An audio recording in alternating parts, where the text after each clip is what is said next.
Welcome back to App Mentor. In this video, I will show you how to cancel DoorDash order. This will be quick and easy, so keep on watching. On your smartphone, find and tap the DoorDash app icon. Tap on the Orders tab, located at the bottom of the screen.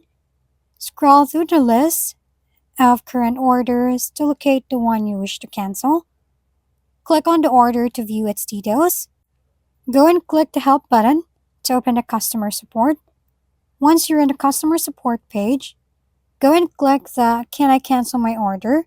On the category, choose Cancel Order. Just wait for the agent to confirm your cancellation. And there you go. Thank you for tuning in to App Mentor. If this video is helpful, please don't forget to like, hit the subscribe button, and leave a comment for any suggestions. See you on the next video.